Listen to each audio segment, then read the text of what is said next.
If you have ever thought, why do I still want it when I'm trying to cut down? If you have ever felt this phrase true in your own life, I just want to not want it, then this workshop is for you, okay? I'm talking to the woman out there who wants to drink less or not at all, and yet feels this competing desire, this mental, emotional tug of war of, it seems like sometimes the more we try to change something, the more we're gravitated towards wanting it and fixating on it. It's the age-old deprivation mindset feeling of, don't tell me I can't have something because it makes me want it more. What is that? And what if I'm not here to tell you you can't do something, but here to encourage you with what you can do, what you are focusing on, what you can gain on this journey? That's what I'm passionate about. That's what I'm excited about. And I think by the end of this next 20 minutes or so, this workshop, you're going to feel that too. It's not about saying, I want something and telling yourself I can't have it, but it's more about changing your desire of what you want. And that, to me, my friends, is where true freedom comes from. So I'm excited to talk more about that. First off, I just wanted to normalize. That the tug of war you feel mentally, emotionally, maybe even spiritually, when you're trying to change a habit that you know is no longer serving you. You and I both know, I know, you know, that alcohol really isn't doing us any favors. We want to change it, but change is uncomfortable. And we're going to face some natural resistance to change. And I just want to normalize that, because sometimes we have to literally shed off a part of our old identity, what was, to make way and create space for what is new and what is to come. I'm doing that in my own life in many areas, and I definitely had to go through this in my relationship with drinking. So let's get into it. Let's talk about the decision brain versus the desire brain. Okay, that's what I want to contrast today in this first point. Is you've got your decision-making brain, which is your prefrontal cortex. It's the part of you that can think bigger picture, long term, not just in the moment, not just what's in your face. Then you've got the desire brain. Now that desire brain is more about immediate reward. It's temporarily focused. And that desire brain is going for relief. It is going for that dopamine reward, that hit. We get it in a lot of ways, whether it's mindless sipping, mindless scrolling, mindless snacking, mindless shopping. Notice the key word I said there is mindless. It's living on autopilot. So our decision brain, it's when we're online doing what it is we really deep down want to do. But when we're acting from our desire brain, the part of us that's like, I don't really care about how I look in a swimsuit this summer. I want a cookie now. I don't really care if I have a hangover on Saturday morning. I want to drink now. That is the difference between the decision brain and the desire brain. Desire is all about reward and more temporary thinking, whereas the decision brain, you're able to step back and not only apply your logic, your willpower, but what it is that you're really desiring. So that's what we're going to talk about today, is how to keep that decision brain firing on all cylinders. And maybe with the desire brain, it's not wrong to have desires at all. Maybe that's what we can tweak a little bit so that you're actually in alignment, deciding what it is you actually want and desire. So again, prefrontal cortex says, this isn't serving me, and you know it, and you're really thinking it through. The reward system says, this brings relief. And dopamine is a powerful hormone in our body. It's a powerful chemical. Did you know we can actually create a chemical cocktail inside our bodies when we allow it to do its normal thing? So again, dopamine is not the enemy. What we attach to the reward is where we want our decision brain manifesting and coming into play. The key here is cravings are normal. It is not a moral failure. And listen, some of you really need to hear me say that today, especially just coming from my Christian faith. I always thought, well, gosh, if I keep wanting what I know in my decision brain and in my heart of hearts is not serving me, it must be a moral failure of some kind. Like, why can't I get it together? And what I've learned is cravings are normal. They are not a moral failure. We just need to break it down and understand what it is. Really, all cravings are conditioned loops. Cravings come from repetition and reward. All we know, our brain is really a pretty simple piece of hardware. I mean, it's pretty complex. It's not like I totally am a neurologist over here, a neuroscientist, and understand the brain. But it is pretty simple in the sense that it wants repetition. I do know it wants what's familiar, and it wants what feels easiest to save the most energy possible. It does not want you changing it up, doing the unfamiliar, getting uncomfortable. Our brain senses threat and danger when we do that. But our higher self, our decision brain, our true self, our mind knows that we can do better, we can have better when we make better, healthier choices. So it's about going from that divided mind to really having a renewed mind, which is where you bring that decision making and that long-term thinking back in. The good news is if we've got a conditioned loop, keyword conditioned, that means through repetition, we've learned this, we've taught ourselves this, we can reverse engineer and begin to reroute that loop in the direction we really want it to go, which is super exciting, that we're not stuck. You're not, just your pattern may be needing change. How's that for encouragement today?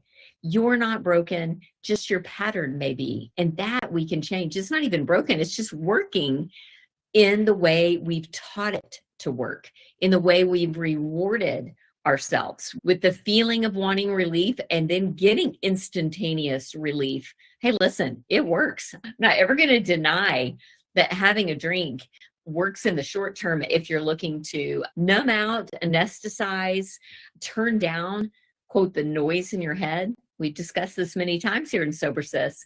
The only problem is you can't selectively turn the knob.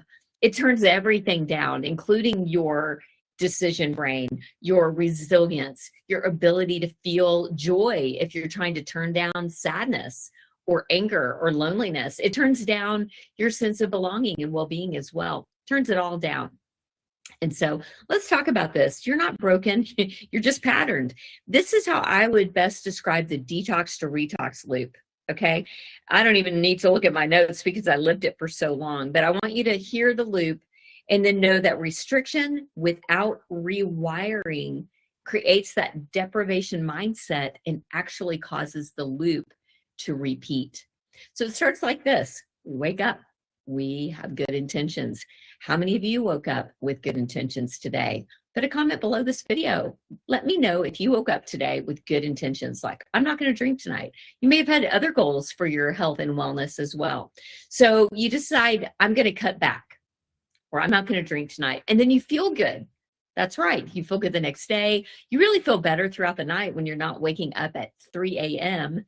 with the 3 a.m. wake-up call, the one that wakes you up and says, you did it again. So you feel good, you lower your guard because you're like, oh, I feel better. And then once we lower our guard, it seems like that's when the stress hits or the trigger. Could even be something celebratory. For me, I didn't always have a drink or want alcohol when things were bad or sad or hard. Sometimes I wanted to drink when things were really good, or the sun was shining, or the patio was calling my name. And so the stress hits or the trigger, and then we drink, and then we regret, and then we restart. For me, it was the detox retox loop. By day, I was super healthy, mindful. I was using my decision brain pretty much all day. So then what happened was decision fatigue set in. Just heard on a podcast this morning that we make about 35,000 decisions every day. That is staggering. That is shocking. 35,000. We're not going to get them all right. Some of them are as simple as, which reader am I going to read with today? Because I have a lot of readers. It could be big decisions that are life altering. Probably you have about 10 important decisions to make per day, and the other 34,990 don't really matter, but still, that's a lot of decision making. And so what happens in the loop is we make decisions all day with our decision brain, and then 5 o'clock, wine o'clock rolls around and we flip on our desire brain. And that's when we're like, you know what? I'm tired of making decisions.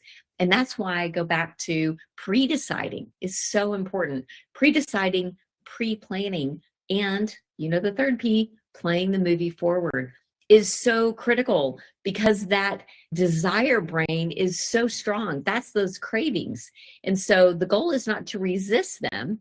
One of the tools we talk about in SoberSys that I have in my free guide, and we talk about in the 21-day reset challenge, is surfing the urge. So it's not about resisting the craving. It's about recognizing it and getting off of autopilot and actually looking at the craving with awareness, which brings your decision brain back online. When we're living on autopilot, we're living in desire brain, whatever feels good, whatever's quick, whatever's easy. But when we're living in decision brain, we're pausing, we're stopping, we're thinking, we're applying down the road thinking. How do we want to feel later? That's playing the movie forward. It's a game changer, total game changer. This is important to know. The brain remembers relief more than regret. Let me say that again.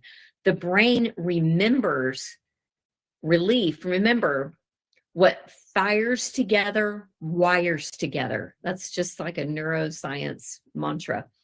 And so when you get that strong sense of relief, like, oh, there's the drink, there it is. Did you know you get a dopamine hit even when you pull the glass down from the cabinet? Before you've even put the Pinot Grigio or the cold beer or whatever your drink of choice is, did you know before you even put the drink in your body, you're already getting a dopamine hit? That is how powerful our brain is in remembering the relief. The regret, that doesn't really come online when the desire brain is in charge. So what we want to do is keep your decision brain online, in control, but not constantly deciding, but yet pre-deciding when your tank is full. And then we're going to talk about how you can follow through with that. So we don't typically correlate the regret, the hangover, the next day, heightened anxiety, the increased cortisol. Did y'all know, a little side note, a little bit more science here for you. Did you know that your cortisol rises for days after drinking? Even if you have 1 or 2 drinks, I'm not talking about going crazy drinking. I'm just talking about repetitive drinking. I'm talking about just alcohol in your system. It actually increases your cortisol for up to 3 or 4 days. And it takes about 7 to 10 days to get alcohol and its physiological effects out of your body. So that means, in that moment, which is, again, strong, especially if you're living on autopilot or unaware of it, it just feels natural. And that's what we're wanting to do, is disrupt the autopilot and start to correlate the decision brain with, okay, if I do drink, let me play the movie forward. How do I want to feel? I plan my Friday nights based on a Saturday morning. Now with the science I've learned, I base my Friday night decisions based on how I want to feel on a Monday morning. That's right, sisters. We really have to think about this because, boy, that short-term relief, again, that's a strong memory and that's a strong reward. So we have to start recognizing that actually that reward is very short-lived, but the payment for that reward is days in the making. And we still want a reward. There's nothing wrong with having that reward. I'm going to talk about that next. Here's my example. It is like driving on a paved highway and then going off-road. I talk about that all the time. We talked about it on our most recent 21-day reset call. About the first 7 to 10 days are so uncomfortable because you're going off the beaten trail, the smooth highway of autopilot, and you're going off-road. Now you're going into a field. You're going into places that don't have rutted in paths. But the good news is you're creating them with repetition every time you rewire and retrain your brain with the decision brain, not just the desire brain. Again, there's nothing wrong with desire, especially if your desires are in line with your decisions. And that was the gap I had. That was the gap I had in the detox to retox loop, was my desires were contrary to the decisions that I had made that morning and that I really deep down wanted to make for my health and wellness and spiritual connection with the Lord and just my own wholeheartedness. I was living so divided. And it's because I had two different brains. I really did have two different things going. And I've heard this before many times. Try to chase two rabbits and you won't catch either one. The Bible says, try to serve two masters. You can't really serve either one well. You're going to be constantly going and vacillating back and forth. So next point I wanted to make is we want to retrain desire, not fight it. Again, we don't want to resist desire. Desire is good. Desire in the hands of a decision-making brain is a good thing. Desire fades through repetition and reinforcement. So the desire for alcohol, that is, literally fades. It fades away. This is good news for somebody who needs to hear this today. My desire for alcohol finally, through repetition and practice, which took weeks, if not really months, if not really into my first year, to really turn down the dial of daily desire of thinking about a drink. Even if it's just a happy hour, get together, have a drink, or drink alone in my kitchen while I was cooking, whatever. It took time, but guess what? That desire goes down as you change the reward system and what you're doing. So there's two shifts that have to happen here. The first shift is awareness before autopilot. That's what we're doing when we start the 21-day reset challenge. 21 days is not enough time to totally rewire your brain. That's why I do a lot of my coaching on the 2190 rule. Not about rules, but this one actually makes sense. So it takes about 21 days to break or change a habit. What that means is it takes about 21 days to get off of autopilot, because that's exactly what it is. It's a default. It's a familiar, and your brain wants to pull you there. It wants you to go there. And it takes about 21 days to even recognize, oh, I'm reaching for the God. What am I doing? Or you walk into a happy hour or a date night, or you're sitting at the restaurant and you're looking at the menu and the waiter says, can I get you a drink? And you consciously stop and think, yes, you can get me a drink. And then you tell them what you're drinking and it's not alcohol. That's a big deal. It's a real big deal. So the first step in all of this, and what we're doing, the first step of Sober Sis, is the 21 days, because that's enough time to get you off of autopilot. And we're just trying to bring awareness into the situation. Get off of just that desire brain and living on autopilot, and just start to bring in that decision brain. But we're retraining, we're rewiring, and it is uncomfortable. And that's why I want to go to shift number 2. And that is the importance of connection and having a strong community. If you haven't joined us yet, come on in. Because that's what we're really working on. It's creating, I've heard it said that connection is the antidote to addiction. And I know addiction is a strong, scary word. Really what I mean by addiction, it says addictive behavior is actually doing the same thing over and over again, even after experiencing negative consequences from doing it the time before. That's why so many of us have had a gnarly hangover. You know, those where you're like, I'm never drinking again. How many of you have woke up and thought, whoa, that was a doozy, or I really tied one on, or whoa, that just hit me wrong, or I just kept going. I had no stop button. I had no off switch. And you wake up and you're like, I am never drinking again. Hey, nobody got time for that. And then 2 days later, or the next weekend, you're back at it. And you're like, what is that? That is insanity. Doing the same thing over and over again, expecting different results. But it's not because you're insane. It's not because you're crazy. It's because your desire brain is wired for doing it. Your desire brain, that short-lived temporary relief loop, which gets rewarded with drinking because it works in the short term, we're just not tying it to the long term, is online. It's active. And that's what we want to do, is bring in awareness and then utilize connection and community, because oftentimes we're drinking to fill a void, to feel like we've got kind of I'm going to say it, a companion in drinking. How many of you have ever looked at your relationship with alcohol as that, a relationship? I did. I didn't know it at the time. I wouldn't have said, oh yeah, alcohol's kind of my BFF. But I kind of felt that way, because I was like, whoa, when things are hitting the fan, or there's a lot of conflict in my house, or I'm just bored or lonely, alcohol is always there for me.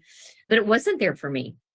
It was there for my desire brain. It was a quick fix. It was a quick alteration to my brain. It altered me. It altered my state of being to something that was just kind of easier and more familiar in the moment. But it was short-lived. It was about 20 minutes, 30 minutes. Then that starts to wear off. And then you're at another point where you're like, do I have another one? Well, at that point, your desire brain is in charge, not your decision brain, because the drink itself causes a thirst for itself. Crazy, isn't it? That drink wants you to drink more. It's kind of like, you've heard that saying, you order the first drink and then the drink orders the next one. We lose our ability, because of the substance of alcohol knocks our decision making a little bit offline. So there's that. I think what I would leave y'all with here, this whole journey is not about trying harder and more willpower. You can't be in the situation and hope for the decision brain just to come online. You have to practice living more with that decision brain. And earlier I talked about decision fatigue and how important it is to set yourself up for success.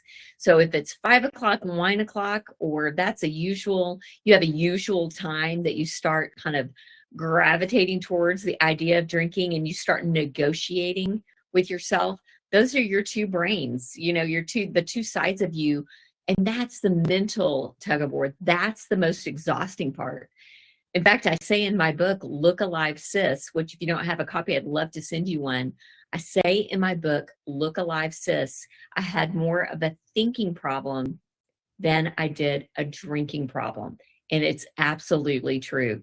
Now that I've been able to kind of reverse engineer, that means pull it backwards, my drinking habit, my drinking ritual routine. If I look back at it, it had a lot to do with my thinking and the value I actually assigned to alcohol. It was high value. So it gave me high reward, high relief in the temporary. But to keep up with that level of reward and relief, I had to drink more. That's the nature of the substance. You build tolerance with something like alcohol. It's all about wanting you to build tolerance, so you have to have more of it, and that creates dependence. High tolerance, high dependence. I used to think it was a badge of honor, like, wow, I can really hold my own. Look how much I can drink and still be high functioning. Well, yeah, that just means I'm really dependent and I have to have more to feel more, or in my case, not feel. And so what is that? That's what you want to bring your decision brain into, being able to look at more clearly. Listen, God gave us a brain and he also gave us a mind. The brain is the hardware. It can be retrained. It can be rewired. And our minds, that's what we want to renew every single day through repetition. And you can watch your desires change, y'all. You can literally watch your desires change. So if this sounds like something you're interested in and want to do, I absolutely invite you to join us for the next 21-day reset challenge.